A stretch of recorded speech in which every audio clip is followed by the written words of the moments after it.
Alright, everybody, welcome to another developer interview here on the channel Game Wisdom for our Perceptive Podcast. I am Josh Placer, and we have another great chat lined up. My guest is one of the members of the indie studio A Few Dragons. They are working on the game, I believe it's called Lightbringer, as well as the Sacred Acorn.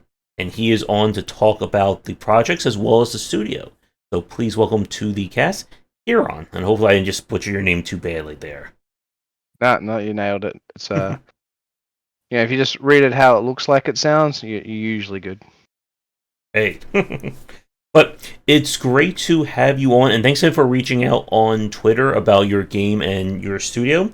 For any indie developers watching this, whether it is live or recorded, you'd like to come on and talk about your own projects for a future cast, please reach out to me. My inbox and all that is open. But how are you doing today? Yeah, doing really good. Busy. We've got lots of things going on. Making 2 games isn't the least time-consuming of projects to do. No, definitely not. But it is great to have you here. So to get things started with, since this is your first time on the cast, could you talk a little bit about who you are and what is your game dev background?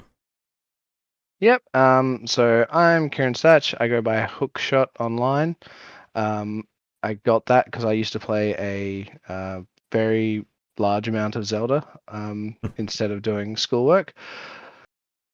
My game dev background, so used to play lots of Nintendo games. A friend of mine, his dad had something on their computer called Click and Play, which is like a really old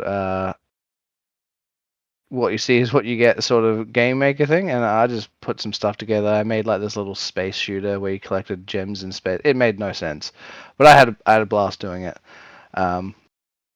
So I did that. Really kind of fell in love with wanting to make games. I really enjoyed games. I think like most of my time as a young person was spent playing games. So yeah, just did that over the years. Never did anything substantially big as a teenager. Went to university. About halfway through university, I stopped to work a job at Mighty Kingdom. They've recently done Conan Chop Chop. They've done quite a few mobile titles. I worked on mobile titles there. And I actually used that as like the rest of my experience to get my degree finished, because I was like, they still made me pay. They didn't care if I actually went to classes or got the experience somewhere else. I was like, we don't care, just pay and we'll give you the degree. I was like, of course. So that's how that was kind of my journey. I thought it was better to earn some money and get the degree that way. From there, I actually went back to just plain software dev. Unfortunately, at that time, there wasn't too much game studios going around in Adelaide, and this was some in Adelaide, Australia, where now it's a lot better. We have hired a lot of studios throughout Australia. I haven't gone back into professional game development yet. I've instead focused on doing the indie stuff. But yeah, there was quite a few years there where we had very little developers, so I went into normal software development, where a lot of my colleagues in that era went. So that's my journey so far. All right. And I think it's kind of interesting that I've had like 3 different developers lately, all from Australia, but including you that I'm like talking to.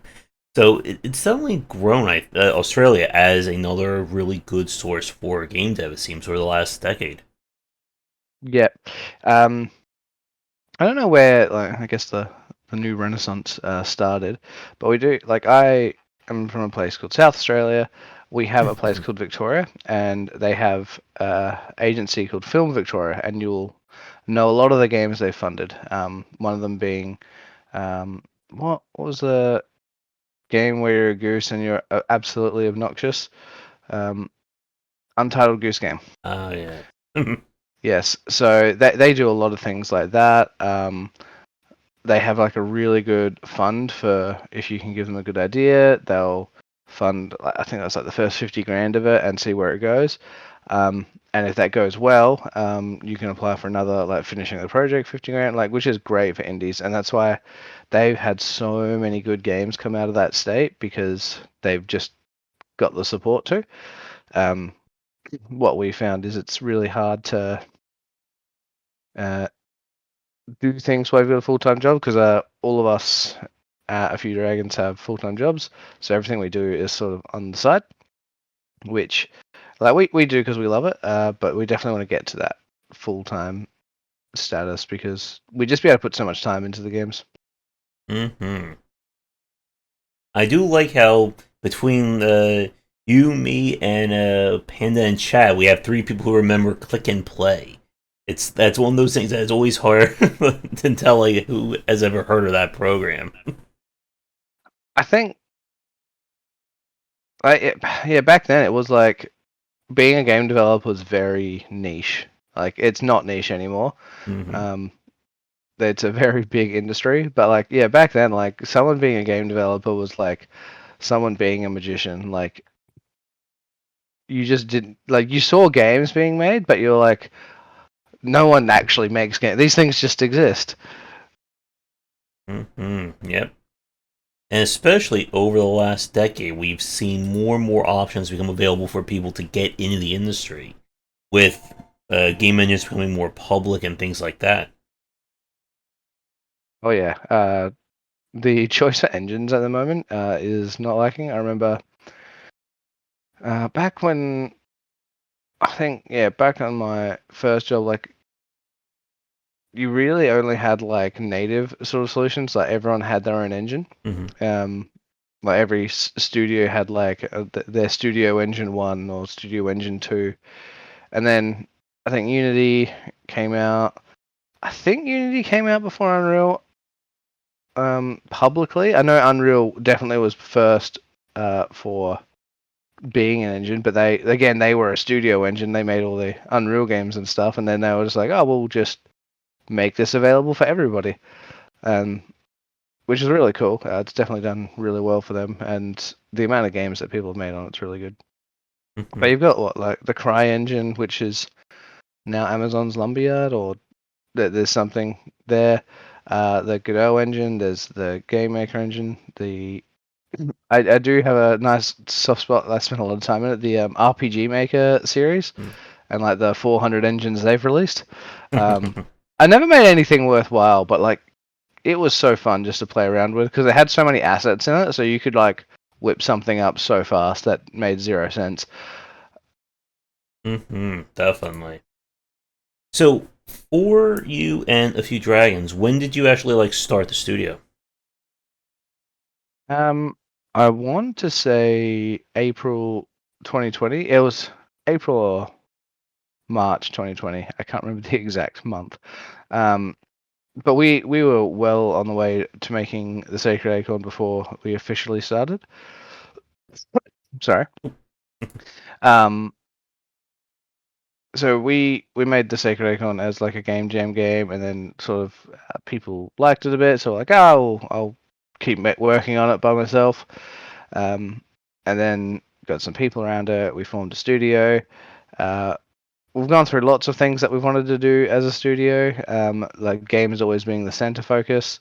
We also have some open source sort of packages that we use in our games that we've made available to people on our GitHub. Very few people use it, but it's I like being able to put that stuff out there. All right. So, what? Before we talk a little bit more about the designs, for people watching us live recorded, what's kind of the elevator pitch for Lightbringer and the Sacred Acorn? It's Lightsmith. Oh, Lightsmith. I'm sorry. I do like the name Lightbringer though. That's right. Elevator pitch for both of them. So I'll start with Lightsmith. So the elevator pitch is, it's a community sim where everything is in the dark. So light is a resource instead of just part of the graphical landscape. And the Sacred Acorn is a top-down 2D action adventure game with Metroidvania-like systems. and you're trying to save Tanzira, the world you're in, from the corruption. Right. So I guess my question then is, from like an indie standpoint, what was the decision to work on two different indie games at the same time? So Sacred Acorn's always been the game we want to make. Not saying that we don't want to make Lightsmith, but that came after. Um, what we wanted from a studio to be able to learn was what is having a game in the public like? What is having a game that's released like? Because we didn't want to learn that with the Sacred Acorn. That's sort of our flagship game. Mm-hmm. We didn't want to make all the same mistakes that we have made with Lightsmith. And not that they're really big mistakes, but they're just things that you don't think of that come up. But now that we've experienced that, we'll either avoid them, or if they come up with the Sacred Acorn, we'll be much better at it. That was honestly the big push behind getting an early access title out. What we have learned since is that don't push a title with zero marketing, because like our goal was to learn. It wasn't to actually make a huge amount of sales with Lightsmith, but pushing marketing after you've made something is really hard. Mm-hmm. Yep, that is a lesson I've heard from a lot of indie developers, and especially for like your first time project when you don't really have any real name or kind of like a notoriety attached to your studio. Yep, exactly. But like I said, we went into it to learn, not to make sales. Like sales are always nice, but it was learn first for this title. Mm-hmm. So, with just to clarify, then, Lightsmith is in early access. Sacred Acorn is not. Is that right? Correct. So I Yep. guess. So, Okay. sorry, you go. No, you go. I was just going to ask, like, how is it working on one game kind of like as your main title and one as kind of like the early access?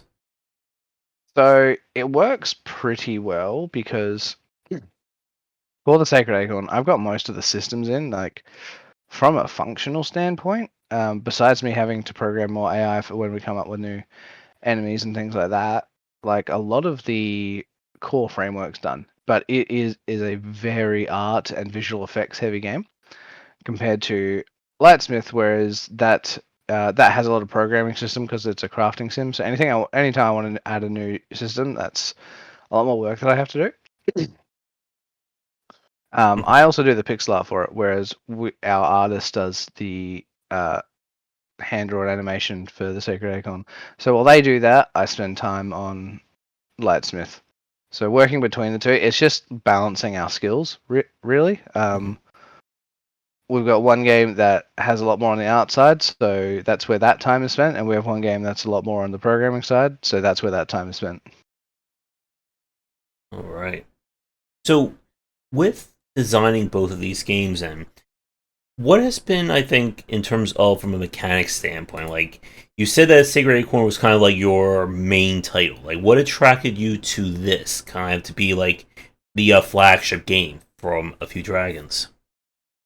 Yeah, so the people I got behind it, so it was actually me and my partner doing a jam game. Like I hadn't done one in a while. I was like, oh, let's do this together. She did some art. She does design and marketing for like a day job, so she was like, yeah, that sounds good. We made this little multiplayer squirrel game where you stole acorns from each other. The game was not fun. People didn't actually enjoy the mechanics of it, but they thought like, oh, the art style and concept is really cute. So I was like, ah, I can do something with that. So pushed that further, took out the multiplayer stuff, and then just sort of made a story behind it. And I was like, ah, this sounds good. Then through a friend of a friend, we got our communications director Hex, who's been really on board. Has started doing writing for us as well. And of all the people that are involved with it, we all really liked games like Ori and the Blind Forest, Hollow Knight, a lot of sort of games that have a lot of lore and prettiness to them rather than just being hard and everything. So one game I really like that came out is Tunic, because that's doing what we wanted to do, because we've had some trouble with, not trouble, but like we've had a lot of people behind the scenes being like, oh, is making a game that's difficult but cute gonna be good? And that's exactly what Tunic did. And I was like, see, it can be done.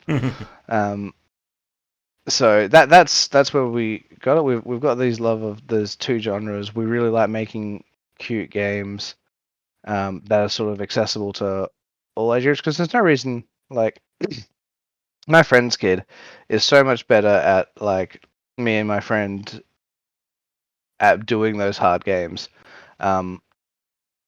But they are more accessible to younger people if they have a different art style. If they're gory, like if Dark Souls is too gory, kids can't play it. But if you make a difficult game like Dark Souls, but it's Kirby, or I think Star Wars was like that. Like the new Star Wars is basically Dark Souls but Star Wars. Like that brings in more accessibility for age ranges to play, which is, I think, something that we're big on. Yeah, and from what I played of the Sacred Acorn, like there's definitely a lot in terms of trying to mix like the various different elements of like a Zelda like with more like kind of like more active combat. And from what I played of it, I was enjoying, like as you said, like with like the lore of the game and that kind of thing. How long, I guess, in terms of like when you started with the Sacred Acorn to where it's at now? I think you mentioned a few minutes ago that you were planning on doing like something with multiplayer with it, or was that with the Lightsmith? So no, it actually started off as a multiplayer game, as the Game Jam game, and then we took that out and focused on lore and a story. All right. So with, I guess, like where the game is now, besides the multiplayer, in terms of like I guess the moment-to-moment gameplay, has anything like major changed from that original concept, or has it kept relatively consistent? I think since we got the first build up publicly, I don't think much has changed. Behind the scenes, we've definitely got a lot more content, but that content is more or less the same as what you play. It's just different abilities. You learn different parts about the story. You unlock different things, but you can expect more of that exploration and combat focused gameplay. And with, I guess, switching gears to Lightsmith, I played a little bit of it on stream. I think this will be about a few weeks ago, and I like the story and the concept for it. Like, it's where did the idea for the lore come in? I was doing another game jam, surprisingly. The game jam was like light is a resource or something. Like it was very peculiar. So I was like, yeah, I could do that. And like just recently before that, I had played, no, not played. Sorry, I had watched the Vin Diesel movie Pitch Black. So I was like, all right, so there's these creatures that have absorbed all the light, and I want to make it a crafting sim. And I just kind of flew with it from there. But I've always really liked crafting sims. I'd say one of my favorites is Graveyard Keeper. So wanted to do something like that. It's definitely been hard. Like I think I focus a lot more on doing combat and stuff like that. Like I've always done more action orientated stuff. So having to slow down and make a very systems based game, I've definitely hit some bumps, but at the same time, been great to learn. And we've had some people join the community who've played it that really have like taken the time to get to know the game, given us feedback, and we've implemented that feedback. So that, again, that comes back to that learning thing. Learning that sort of cycle with an audience has been great. And it's good to hear that you guys are starting to get a community up for both your games, as well as for A Few Dragons. And for people watching this recorded, I'll include a link to their Discord in the description down below. It's not there in the live version, so you can be sure to check that one out. I guess Awesome. go ahead. No, I was just saying, awesome, thanks. One question I wanted to ask you from a kind of game dev standpoint. Do you have any like tips or any useful feedback in terms of working on two different projects at the same time? Just in terms of more from like a studio management kind of point of view. Um, I think it's a lot of what I just said earlier about like putting the different skills in different places. Like the hardest for us is our sort of marketing, Hmm. whereas like we sort of have to go between like what do we want to focus on this week, like, and that's honestly mostly around events and stuff. Like what events do we have coming up that we want to ramp up some hype for? And then once that event's over, because we've pushed so hard, we'll usually switch to the other title and be like, all right, people have heard enough about this. We'll switch back to this, and we switch back and forth. Um, we found that works. That has worked sometimes. There's definitely been months where we've gotten like very little traction, and that's usually after something like the Summer Games Fest or one of those big festivals. Like we just find like the internet's a ghost town. Um, Everyone's looking and waiting for those big games that were like saying they're coming out in 2 weeks, and that's where the internet's going. So those points are hard, but that's going to be hard whether we have one game or two games. From a game dev standpoint, um, we get to test things really well. Like the system I use for controller remapping and stuff, I get to test in two games. So I made that system, and I get to bring that over from one game to the next. So sometimes when you're working between two titles at the same time, you reuse a lot of stuff that has nothing to do with the gameplay.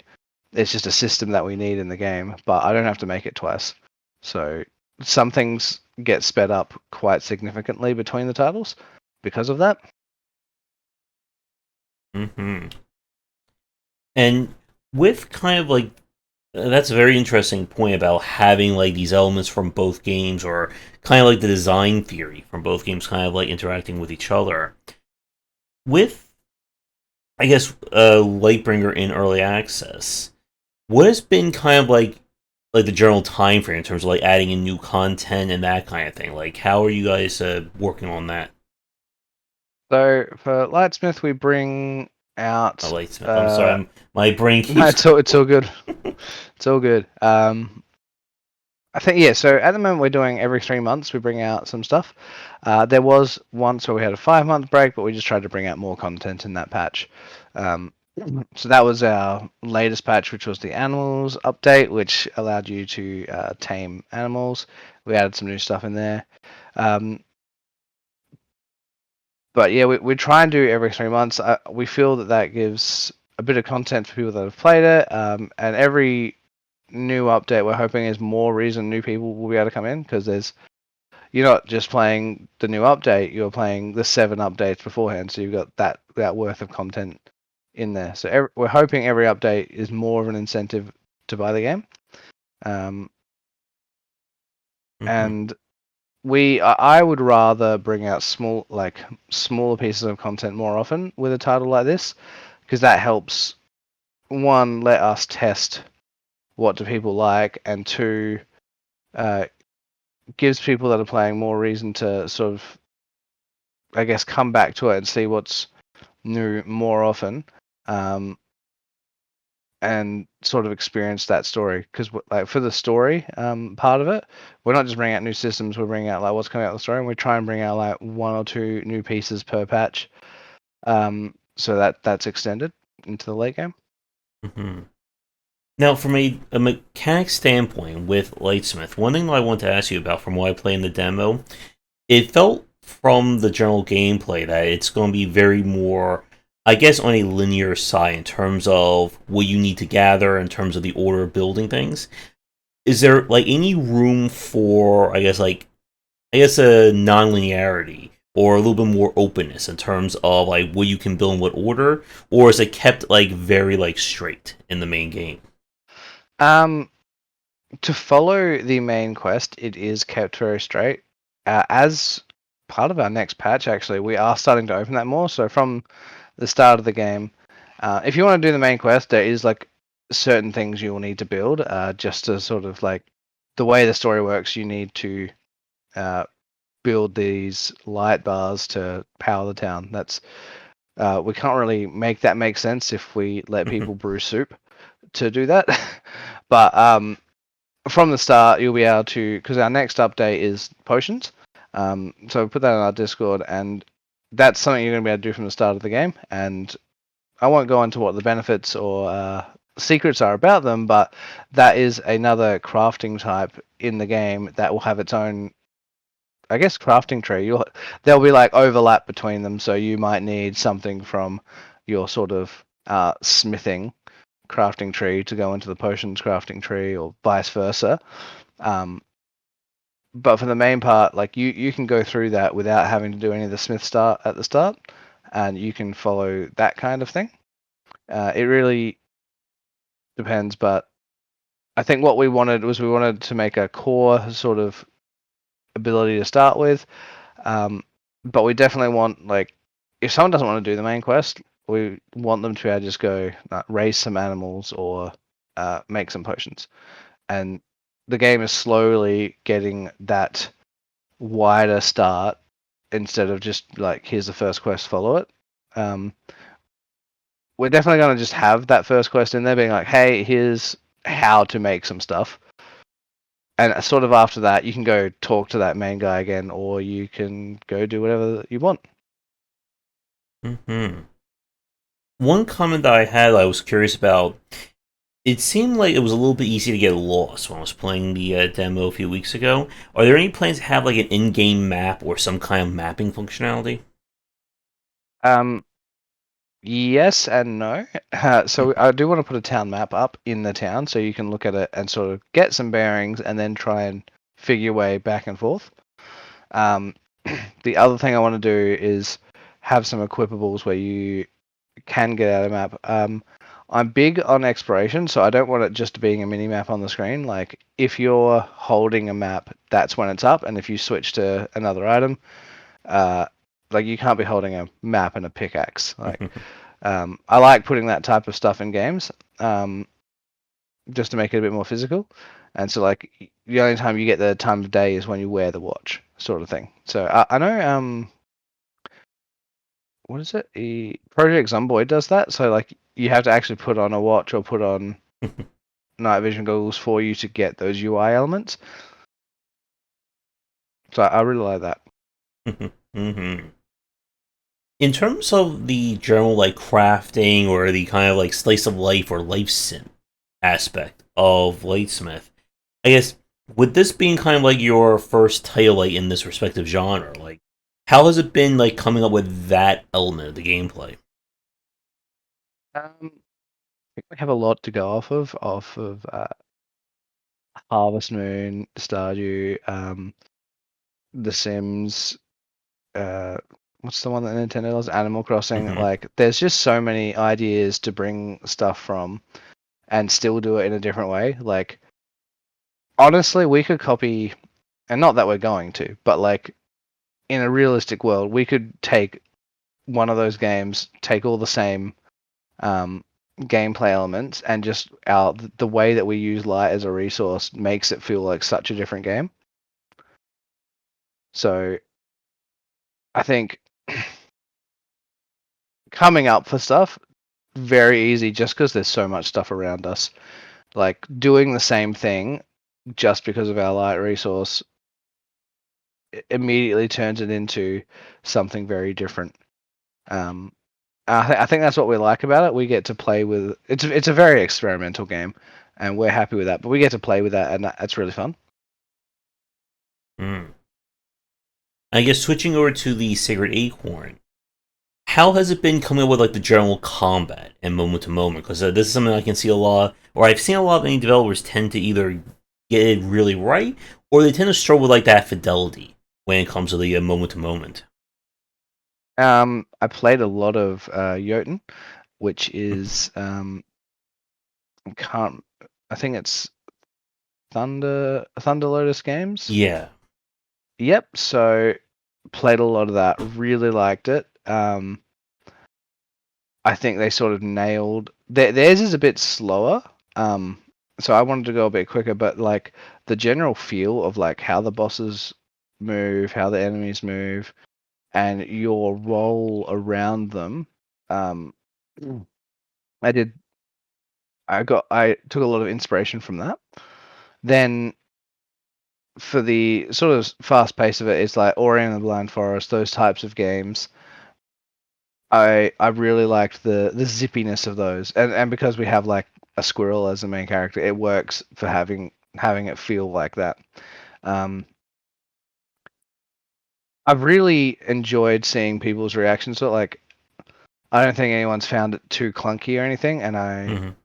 at least from a lot of the streams that I've seen, there's probably definitely people that do think it might be, but yeah, I've been really happy with the reception that the demo has got online. That is certainly good. And you said earlier you do look at the feedback that you get in terms of making additions and changing things around. Yep, so definitely, we've got a new PAX demo coming out, which will have different stuff from the online demo, and only people at PAX will get to do that. But a lot of the stuff that's in that demo it's not necessarily new content, but like the same content that's in both demos, has changed because of what people have said playing the public online demo. So just the way that health is collected, the way you regain your essence to use abilities, like a lot of the frustrations we saw that people had, we've tweaked those or changed them completely to make those systems more fun. I'm not here to make things difficult just to be difficult. So I'd rather something be fun and enjoyable, even if it's a bit easier. I do want it still to be difficult, but I want it to be fun and difficult. So with both games, then you're kind of aiming more like maybe like core to casual side. It's not gonna be like hardcore. Yes, I definitely think Lightsmith is always going to be casual, drop in, drop out. That people that stream are probably going to do chill streams. Um, Sacred Acorn will definitely have that. I definitely see there being a sort of speed run element to it as well, and like the people that want to do the 100% runs and stuff like that, because it's just the type of game that lends to that as well. Mm-hmm. And of course, the action elements of the Sacred Acorn, I think, will attract people wanting to, beat all the bosses, do all the challenges, that kind of thing. Yeah, we even made the death scene, like when you die, really cute in it. So like, we expect like people doing that type of stuff to die a lot. So like it's got like a very pretty death animation just for that. I guess in terms of the mechanics, then, for both games, for people watching us right now, again, I've played the demos for both. Are there any mechanics or systems that aren't in those demos yet that will be in the main games? For Lightsmith, many stuff. Um, for uh, the Sacred Acorn, there's definitely some things that will be coming out in the PAX demo that we've been making, which will also come with a new trailer and stuff that people will be able to see the new sort of abilities, I guess. So I guess for Sacred Acorn, you can expect the same, but more of it. So I believe in the demo, you only get the first two abilities when we're going to have 6 or 7 Mm-hmm. throughout the main game. And each new ability you get sort of changes the way that you can fight because there's just another way of being able to do something, a way to dodge or attack or move around and transport yourself through the battlefield. So that is one thing I like about those types of games that I'm really trying to bring in, and I think people can expect a lot more of that. Back to Lightsmith, there's just going to be more different crafting subsystems. We recently just brought in the ability for new citizens to move into town, so they get a new plot of land, they grow the town, so that was brand new for the latest update. Um, we also brought in the animals. Like we're gonna bring in. I'd say that game's gonna have the most varied change because each update's gonna focus on a new core, sort of aspect of the game. So it's not just going to be like, here's update 10 with more items you can craft and a new quest. It's going to, here's update 10, magical trees have sprouted, and like it's going to, each update's going to have a big focus. So on our roadmap at the moment, we've got Potions, which is coming out late October, early November. And then after that, we've got our update called Transport, which will have some mounts and a few other types of things that you'll be able to do. Mm-hmm. And I guess that takes me to another question then, regarding kind of like, I guess, like the quality of life features. As you said earlier, you're inspired by games like Project Zomboid and titles that kind of give you, like, I guess, that more like world consistency in terms of how things work. Like, if you want to use a pickaxe, you have to equip it. You want to look at you want time, you have to wear a watch. With kind of like where you're aiming for Lightsmith, like, will you be able to get to the point that, I don't want to say the game kind of plays itself, but like a lot of like the general, I guess, like minutia of playing kind of goes away. Like, like, if I'm thinking like the extreme example would be something like a Factorio, where you can build a lot of things that handle like the early gameplay loop, or is it going to be kept, like in that same kind of consistent loop? It'll be a consistent loop, but you will be more rewarded for it. So like, when you get later crafting stations, you'll get better returns for the stuff you put in. So sort of the idea is you don't have to spend the same amount of time doing the things you did in the early game, but it'll still be there. We're not trying to make an automation game. It's definitely going to be a crafting game. Mm-hmm. But we definitely want to make that easier. Like, there's no reason it has to be. We want sort of that kind of curve of what you do. Yeah, and that's definitely like a bit of a challenge with these kinds of games in terms of how quickly do you kind of put, I guess, like, get rid of the tedium of the early game. Because there are some titles that really lean into that, where you're still crafting, tier 1 resources, or using the basic crafting for hours on end. And then there's a game where the whole goal is get rid of that. You don't ever want to do that basic crafting. Get to like automation and, start pumping out dozens, if not hundreds, of resources. Yep. So I definitely have played both those types of games. For me, against that like sort of realist aspect, so you can only look at the map when you're holding it. For me, it is, I don't ever want to get rid of the tier 1 resources. Instead of getting rid of it, I think as you proceed through the technological aspect of the game and the research and stuff that you do, you get better at sort of refining that. So you can make simple iron at the start, but you'll be able to make like forged steel later. So they take the same resources, Mm-hmm. but the process and stuff is a bit different. And that's kind of what I want to aim for here, is that you're never going to get rid of that tier 1 resource. It's just going to be used differently throughout the game. Like with the animals update, getting the tier 1, the light matter, you have to get it from the animals. So you can get lots of that. And as you start breeding your little lambent army, you can gather quite a lot of it, and you need a lot of it as the game progresses, because you can use that resource more and more ways, rather than, all right, if you pick up that resource late game, you're like, why did I pick this? I just need to throw it out of my inventory. I don't want that feeling. Mm-hmm. And with Lightsmith, I guess, as another question, just to clarify, is there any combat in the game? Because again, what we have, or what's in the demo, of course, is all like crafting, gathering resources. Yep, I went for a zero combat approach. Really wanted it just to be a very chill game. There's like I see lots of streamers that don't like playing games with combat in it, and like there'll even be games that they really enjoy that have lots of chill moment, but they still have combat. And like, I sort of wanted to go around that and just be like, hey, if you want to play something fun, it doesn't need to have that. I feel sometimes, just because of the way the history of games has grown up, there's combat in games that don't need combat. So I thought, yeah, we just don't need it. Like, I don't know if it, and I could be wrong here. Like, we can all be wrong about things. I don't know if it adds anything if I was to put combat in. Because all combat would do for it is like, that's another way you can gather another resource. There'll be some monster that drops some loot that you need to do crafting.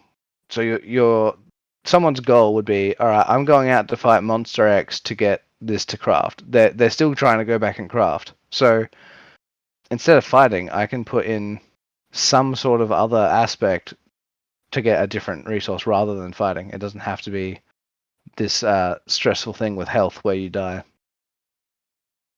Mm-hmm.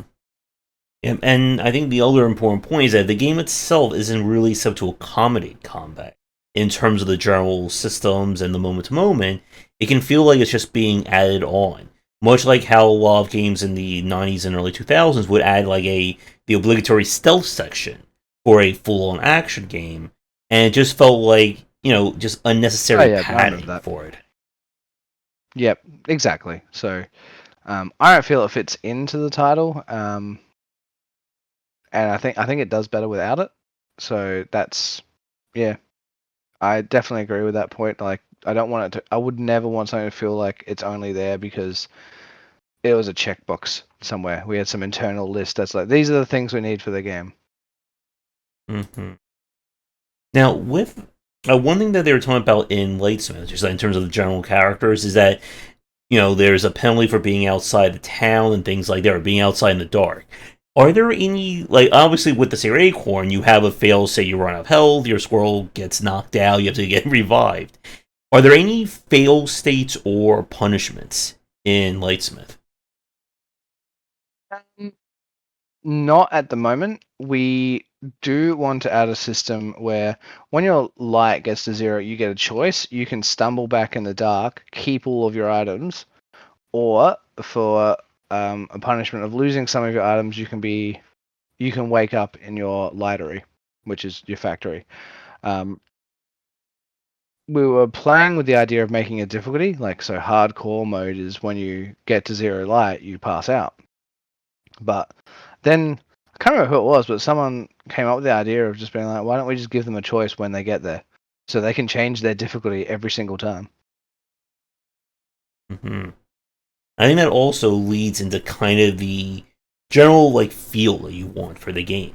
Like, if the penalty for death is, your character dies, you lose all your items, you must restart, that kind of gets in the way of, that feeling of exploration. I think that's the thing that a lot of developers tend to have to worry about when it comes to that balance of, you want the player to explore, get into trouble, but then they get into trouble, the penalty is so great that nobody wants to explore unless they risk that extreme penalty. Yeah, I think we've taken risk a lot out of it. As I've watched different content creators come back after a few patches, seeing them learn the map, because we haven't changed the map, we only keep extending it. So we're not like, all right, we're ripping this section out and putting it back in between patches. It's been like, all right, we've got the forest area, but now we've got the lake area, and now we've got the graveyard. And watching them, this has been really cool because of early access, is watching them being like, oh, that wasn't here before, but they sort of remembered how the forest area was, so they can navigate their way through there pretty well. And I do agree that it's a hard game to navigate through because of the light system, but that was the feeling we wanted. Like, you're in a pitch black world, like, it should be hard to navigate. So, but watching people come back to it and seeing like new areas and them having to learn that is really awesome. Mm-hmm. And the map itself does not change, obviously. Like, it is a handmade map. There's no random generation or things like that going on. No random generation. Like, it changes over time in the sense that as you do things in the world, different quests will bring different buildings in or change parts of the map, but they are not linear, but they are handmade changes. Mm-hmm. And I guess in terms, again, like with the game still in development, we can't exactly talk about where like the full end game's going to go just yet. But I'm just generally curious, like, what are your thoughts in terms of like where does like the mid to late game of Lightsmith goes, like in terms of anything, in terms of like different resources, different elements thrown in. Because I think that's always that twist or that trick when it comes to games like this. That people are always wondering, okay, yes, I'm building, a basic light structure here or a basic miner there. Where am I going to be 5, 10, 15, whatever, how many hours down the line? That's a very good question. I think for the most part, we don't know. At the same time, we do know a bit. So we definitely are going into... So you start off just crafting and getting to know the town. But we want to get that into... the town starts really becoming used to you there. So they ask you to do more things. We're going to put in some sort of system where they like or dislike you. And the whole town's going to have their own likes and dislikes of each other. So if you help someone that person X doesn't like, they'll be like, "Oh, you helped that idiot. I don't want to like you." So they might not offer you a quest. My goal is that for Lightsmith, because it's a chill game, like I don't see someone wanting to 100% it, or at least not in the traditional way. Mm-hmm. I want it to be like, if you can't have everything in one save, if you choose to work with these people, the other people aren't going to like you, and that's fine. There are lots of narrative games that do that, like where you've got different paths and you just have to do the game twice if you want to get through those different parts.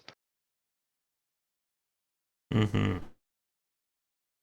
And then there'll be some trading and stuff that I want to go through as well, with other settlements. So as your settlement brightens up, you'll contact other settlements throughout the world that have a Lightsmith, hopefully making light for those towns. All right. And with the general length, what are you thinking about in terms of like how long it'll take to have a single playthrough?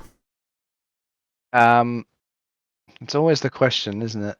So it could, honestly, I'm thinking it can be anywhere from 6-7 hours. If you just craft the stuff you need to get through the main story, and that's what you consider done, it can be a short game.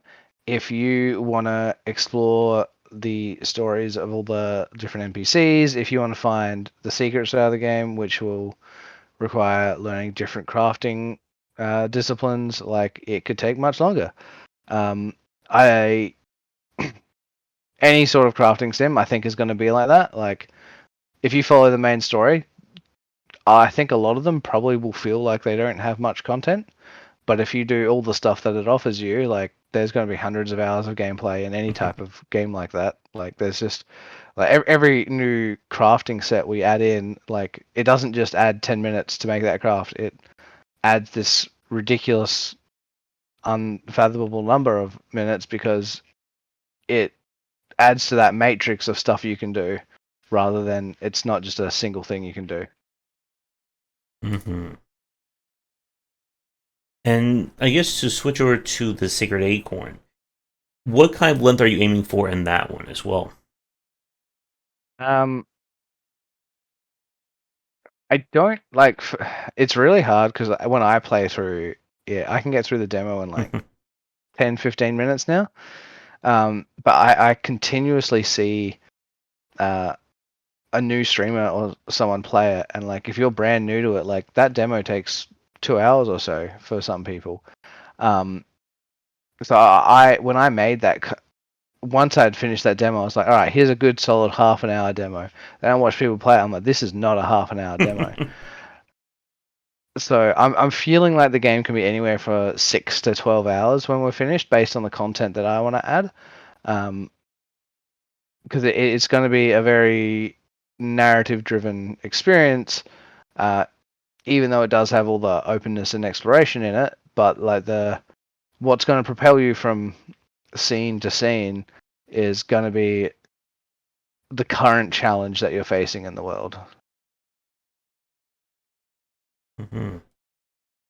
And again, like with the combat system of the game, I guess, how are you deciding, I guess, how advanced you want to make it for a game like this? Because we've seen titles go every which way in terms of whether we go for more like an Elden Ring Souls-like, to more like of a standard like Zelda, one standard attack, and everything in between.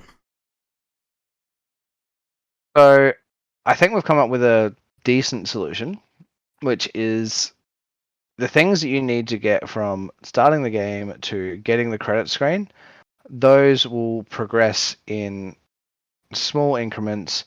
Each new one of those mainline bosses will require the new ability you learnt in that area to defeat its new mechanic, as you would expect for such games. But if you go off the beaten path and find some of the bosses that give you not required upgrades, but give you things that will either make life a bit easier or let you do something in a different way, but isn't required to get to new areas or what have you, some of those are going to be quite challenging. And we want it to be like that. Like, we don't want to stop someone completing the game, but we want to reward, I guess, that exploration and like. I think for me, just seeing like, if I could see like a forum post somewhere like, has anyone beaten this thing if you go off this path? Like seeing people discover that, I really just enjoy watching people discover stuff. Mm. And it's important again when you're balancing the game that you don't want to balance it on like the optional, super hard skills you can get from the advanced stuff. Because I've seen some games will do that, and then it comes into that case where all the side quests are really actually required in the grand scheme of things. Sorry, that's really funny that you say that, because I went through Ori and the Blind Forest, and I chose one boss to do at the start, and that unlocked the dash for me. And my partner went through it, and she's like, "This game is so hard." I'm like, what do you mean? Like, she was like up near one of the last bosses of the story, and she's like jumping. I'm like, just dash. She's like, "What do you mean, just dash?" I'm like, "The button that dashes," and she hadn't got that ability yet, and like that made the game so much harder for her. And it was just because she missed an optional boss at the start of the game. Mm-hmm. Yeah, and that's So always that's definitely what I want to avoid. Yeah, and that's always when you gotta be really careful when you have like optional upgrades like that. And then you balance a game on said optional upgrade. Someone somewhere will miss that. And then they'll be wondering, why is this game so broken? It's so difficult. Nothing's working. Oh, you missed that one skill that is required, or it makes life so much easier. Yeah. So a lot of our upgrades and secret sort of things will be done in our companions. So as you go through the game, you get different companions and you can equip them. They're not meant to be broken. Like, they're not meant to be like, "Oh my god, I can beat this fight with this companion," but they are meant to be like, this helps me in a certain way. So one of them just does a very low damage attack for you and just keeps doing that. So if that's how you want to go, that's fine. There's another that leaves little poison clouds. So if you have a tendency to run away from things, things that chase you will get hit by them, because that's what's getting left behind you. There's things that'll take one hit for you every so often, as like a defense companion. So and you can only have one companion out at a time. So people can choose sort of what helps them and their playstyle the most, but it's not going to be game breaking in the sense that like it's easier for me to get through the game if I choose this thing. Mm-hmm. So I'm trying to think if there's anything else design-wise I have for you about either game. Anything that we didn't mention yet that you'd like to bring up?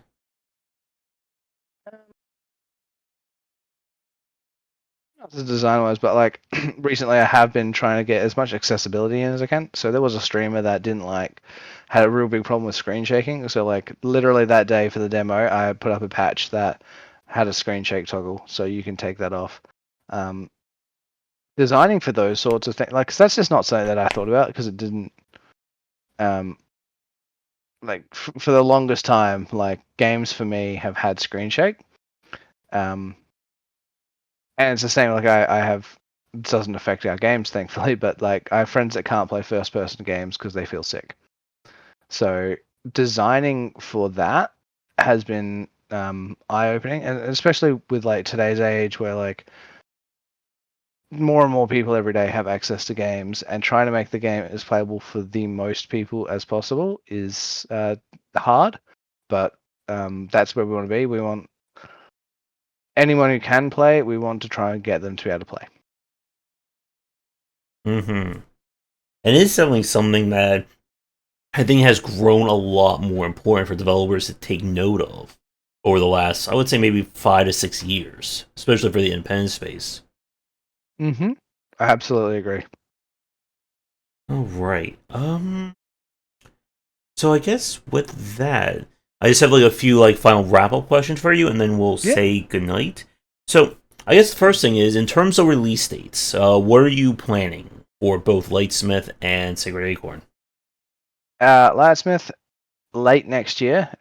We've got our internal roadmap based on those rolling 3 months of where we want that story to go. I don't see that being the end of it. There's definitely more stuff we'll want to put in. We're kind of just considering 1.0 the finishing of the main quest, not necessarily all the content we want to put in. And I think we've done it that way because if we don't do it that way, like what is 1.0? Like in a game like that, like there's so many games like that, like those crafting types of games that they come out 1.0 and then like, all right, here's 1.1 and here's all the new stuff you can like. In the end, it's just a number. Those games haven't been finished like haven't finished working on those. It's just a point in time that someone said that this was release, and I feel that's what Lightsmith's going to be. So for us, for that, release is just when you can finish the main quest, and there'll be that group of people that feel like, all right, I finished this game, I can put it down. There'll be lots more to do after that, though. For the Sacred Acorn, it really depends. We've been looking for a publisher. If we can get into that sort of full-time mindset for it, we'll be able to get it done in the next year and a half. If not, we're probably looking at 2024, 2025 for a release. We're definitely making progress. And what's really cool is seeing seeing our wish list go up, seeing people being so excited for it. There have been so many content creators that we've seen play it, and just like their sheer excitement of them playing it has been, I guess, that's what gives us like that like a bit more oomph to go forward with making this in our spare time. Seeing people enjoy it so much, but definitely can see that being our flagship game with the interest so far. All right. So I think with that, I am about out of questions. Any other final points you'd like to mention? Anything design topic wise? Nothing design topic wise. If you do, yeah, as you said, you were putting the Discord link in. Like, we are open for ideas of like if people play the games and they're like, "Hey, this will be fun." Like, we can't think of everything. So if someone thinks something would be fun and we agree with them, like we're happy to try and work that into these titles. We're not like some sheltered artist that is offended if someone suggests we do something. Like we're pretty open. We don't agree with everything that people say, but like there have been lots of times where someone's made a suggestion. We're like, actually, that sounds like a really cool idea, and we want to make the game as fun for everybody as possible. And the people that know it's the most fun are the people that are playing it. Mm-hmm. All right. So I think with that, we can wrap things up for our chat. Keirron, it's been a pleasure hanging out with you it's afternoon my time. What time is it for you? Just past 6:15 a.m. Oof. All right. I won't keep you too much longer. You get some sleep. Nah. It's start of the day now. Got to get the sun up. Got to do all those routines. All right, but it has been great chatting with you. Best of luck with both games, and I'll be happy to check them out as development continues. All right, thank you very much. It's been a pleasure. All right. So for people watching this live or recorded, thank you for tuning in. Be sure to do all the liking, subscribing, and commenting. There are links to my stuff down there, as well as up there in the overlay. Be sure to join the Discord as well. And again, if you are a developer working on an upcoming game and would like to come on and talk about it, please reach out. You can send me an email, Twitter, whatever. And I'll include links to all the games from A Few Dragons, the Discords, and all that in the record version. That will be down below as well, so check that out as well. So with that said, everyone, thank you again for tuning in. Come back for daily discussions on game design here and on game wisdom, where is in the art and science of games. Have a good night, everybody, and see you next time. Take care.